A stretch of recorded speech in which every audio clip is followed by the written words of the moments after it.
ఉంది అనే ఉత్కంఠ చాలామందిలో ఉంది. జూబ్లీ హిల్స్కి జరిగిన ఈ ఉప ఎన్నిక గెలుపు కోసం చాలా తీవ్రమైన ఉత్కంఠ ఉంది. ఎందుకు జూబ్లీ హిల్స్ ఉప ఎన్నిక ఫలితం పైన ఇంత ఉత్కంఠ ఉంది అనేదానికి చాలా రకాల కారణాలు ఉన్నాయి. ప్రత్యేకించి రాజకీయపరమైన కారణాలు చాలా ముఖ్యమైనవి. ఒకవేళ జూబ్లీ హిల్స్ ఉప ఎన్నికలో కాంగ్రెస్ పార్టీ అభ్యర్థి ఓడిపోతే తెలంగాణ రాజకీయ చిత్రమే మారిపోతుంది అనేది బీఆర్ఎస్ చెబుతూ వచ్చిన మాట. ఉప ఎన్నిక ఫలితం కనుక కాంగ్రెస్ పార్టీకి వ్యతిరేకంగా వస్తే ఫలితం వచ్చిన మరుక్షణం నుంచి ఇక కౌంట్ డౌన్ స్టార్ట్ అయినట్టే. స్టార్ట్ అవడమే కాదు, తెలంగాణలో పూర్తిగా అసలు పొలిటికల్ సినారియో మారిపోతుంది, ఈక్వేషన్స్ మారిపోతాయని బీఆర్ఎస్ గట్టిగా నమ్ముతోంది. అదే ప్రచారం కూడా చేశారు ఎలక్షన్స్లో. మరోవైపు కాంగ్రెస్ పార్టీ ఈ ఉప ఎన్నిక తమకే అనుకూలంగా ఉంటుంది. ఎలాగైతే కంటోన్మెంట్లో ఉప ఎన్నికలో గెలిచామో ఈ ఉప ఎన్నికలో కూడా గెలుస్తాం. తెలంగాణలో మరింత బలోపేతం అవడంతో పాటు హైదరాబాద్ చుట్టుపక్కల ఒక్క నియోజకవర్గం కూడా గెలవలేదు కాబట్టి జనరల్ ఎలక్షన్స్లో ఇట్లా తమ బలాన్ని పెంచుకుంటూ నగరంలో మళ్ళీ నగర ఓటర్లని బీఆర్ఎస్ వైపు నుంచి ఇతర పార్టీల వైపు నుంచి తమ వైపు తిప్పుకొని నగరంలో కాస్త కూస్తో బలంగా ఉన్నానని చెప్పుకుంటున్న బీజేపీని కూడా దెబ్బకొట్టినట్టు అవుతుంది అనేది కాంగ్రెస్ నమ్ముతోంది. సరే, బీజేపీ గెలుస్తామనే ధీమా లేకపోయినా తమ బలాన్ని చూపించుకోవడానికి జూబ్లీ హిల్స్ ఉప ఎన్నిక ఉపయోగపడుతుందని నమ్ముతోంది. అయితే రాజకీయ పరంగా ఇలా ఉంటే జూబ్లీ హిల్స్ ఉప ఎన్నిక ఫలితం రేవంత్ రెడ్డి పరిపాలనకు సంబంధించి ఒక దిశను నిర్దేశిస్తుందనే అంచనాలు కూడా ఉన్నాయి. ఈ ఉప ఎన్నికలో ఫలితం అనుకూలంగా ఉంటే రేవంత్ రెడ్డి పాలన ఒకలా, ఒకవేళ వ్యతిరేకంగా వస్తే రేవంత్ రెడ్డి పరిపాలన ఇంకోలా ఉండే అవకాశం ఉందనే అంచనాలు కూడా ఉన్నాయి. ఒకవేళ ఈ ఫలితం కాంగ్రెస్ పార్టీకి వ్యతిరేకంగా వస్తే రేవంత్ రెడ్డి తన పరిపాలనను తను ప్రజలకు ఇచ్చిన హామీల విషయంలో కానీ తన విధానాల విషయంలో కానీ కొన్ని మార్పులు చేర్పులు చెప్పుకోదగ్గ గుణాత్మకమైన మార్పులు చేసుకుంటారు. ప్రజలకి ఇష్టం లేని ఏవైతే నిర్ణయాలు ఉన్నాయో వాటన్నిటిని వెనక్కి తీసుకునే అవకాశం ఉంది. ఇలాంటివి చాలా ఉన్నాయి, మచ్చుకు కొన్ని ఉన్నాయండి.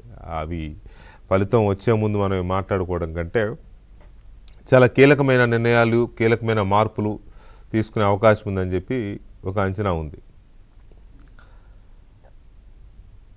మరొక ముఖ్యమైన అంశం రాజకీయంగా జరగబోయే ఈక్వేషన్స్లో వచ్చే ఎన్నికల నాటికి ఎన్డీఏ కూటమి తెలంగాణలో ఆవిష్కృతం కాబోతుంది. ఇప్పుడు ఏదైతే ఏపీలో ఒక కూటమి ఉందో, తెలుగుదేశం బీజేపీ జనసేన కూటమి ఉందో, ఆ కూటమి వచ్చే సార్వత్రిక ఎన్నికల నాటికి లేదా తెలంగాణ రాష్ట్రానికి జరిగే ఎన్నికల నాటికి డెఫినెట్గా తెలంగాణలో కూటమి పనిచేస్తుంది అనేది బలమైన నమ్మకం ఉంది, బలమైన అంచనాలు ఉన్నాయి.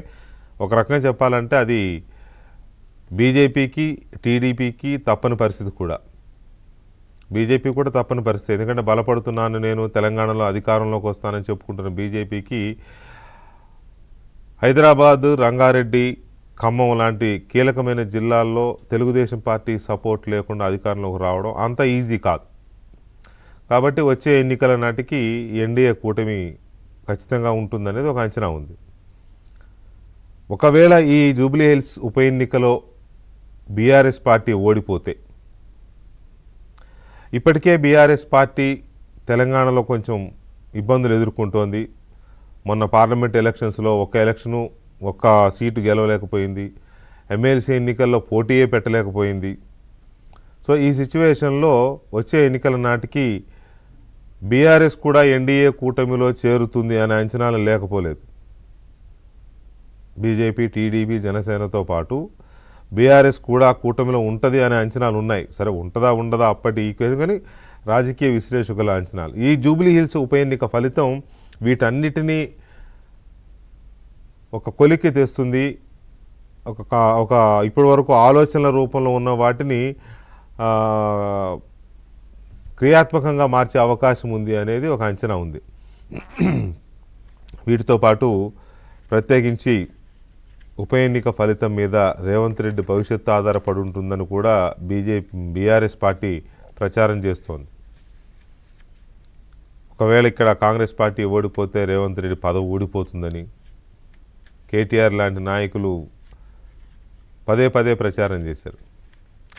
బీఆర్ఎస్ అనుకూల సోషల్ మీడియా ఒకవేళ జూబ్లీహిల్స్ ఎన్నికల్లో కాంగ్రెస్ పార్టీ ఓడిపోతే రేవంత్ రెడ్డి రాజీనామా చేస్తాడు ముఖ్యమంత్రి పదవికి అని కూడా బీఆర్ఎస్ అనుకూల సోషల్ మీడియా ప్రచారం చేస్తోంది. సో ఇలాంటి ప్రచారాల్ని కాంగ్రెస్ పార్టీ గట్టిగా తిప్పికొట్టడం లేదు. ఎందుకు తిప్పికొట్టడం లేదు అని అంటే ఎంతమందికని సమాధానం చెప్తాం అనే ఇదా, లేకపోతే లైట్గా తీసుకుంటున్నారా, పట్టించుకోవాల్సిన అవసరం లేదు అని చెప్పి లైట్ తీసుకుంటున్నారో తెలియదు. మొత్తం మీద చాలా అది అందుకే ఒక ఎన్నిక 100 ప్రశ్నలు అనే దానికి చాలా కీలకమైన ఉప ఎన్నిక ఫలితాన్ని మనం రేపు చూడబోతున్నాం. ఈ ఉప ఎన్నిక ఫలితం ఎవరికి ఆనందాన్ని మిగులుస్తుంది, ఎవరికి విషాదాన్ని మిగులుస్తుంది, ఏ రాజకీయ పార్టీ ఎటువైపు దారులు వెతుక్కుంటుంది, వీటన్నిటికీ సమాధానం చాలా కీలకమైన సమాధానమే రేపు ఫలితం వెల్లడైన తర్వాత వచ్చే అవకాశం ఉంది. వీటిని కొంచెం డీప్గా చర్చిద్దాం. అన్నిటికంటే ముఖ్యంగా తెలుగుదేశం పార్టీ కూడా ఈ జూబ్లీహిల్స్ ఉప ఎన్నిక ఫలితం పైన చాలా కాన్సన్ట్రేషన్తో ఎదురు చూస్తోంది. ఈ ఫలితం వచ్చే తీరును బట్టి బీఆర్ఎస్కి అనుకూలంగా వస్తే తెలుగుదేశం పార్టీ ఒకలా ఆలోచించవచ్చు, కాంగ్రెస్కి అనుకూలంగా వస్తే తెలుగుదేశం పార్టీ మరోలా ఆలోచించవచ్చు. ఈ మధ్యలో ఇంకొక ఇది కూడా జరిగింది ఉప ఎన్నిక టైంలో. అభ్యర్థి ఎవరు అనుకుంటున్న టైంలో హరికృష్ణ కుమార్తె సుహాసిని బీజేపీ తరపున నిలబెట్టాలని బీజేపీ భావించినప్పటికీ చంద్రబాబు నాయుడు అందుకు అంగీకరించలేదనే ప్రచారం కూడా జరిగింది. మరి నిజమెంత అనేది పార్టీ వర్గాలు తెలియజేయాలి కానీ అంగీకరించలేదు అని. సో దీన్ని బట్టి కూడా చూస్తే మనం జూబ్లీహిల్స్ ఉప ఎన్నిక ఫలితం పైన రాబోయే రోజుల్లో తెలంగాణలో జరిగే అసెంబ్లీ ఎన్నికలపైన తెలుగుదేశం పార్టీ ఒక కీలకమైన దృష్టితో ఉంది అనేది మనకు స్పష్టంగా అర్థమవుతుంది. ఆ పార్టీ వ్యూస్ కూడా చాలా ముఖ్యమే ఈ ఉప ఎన్నిక ఫలితం రాబోతున్న నేపథ్యంలో. సో మరికొద్ది గంటల్లో రాబోతున్న జూబ్లీహిల్స్ ఉప ఎన్నిక ఫలితం ఎలా ఉండే అవకాశం ఉంది, రాజకీయ పరిణామాలు ఎలా ఉంటే పరిపాలనాపరమైన విధానాలు ఎలా మారే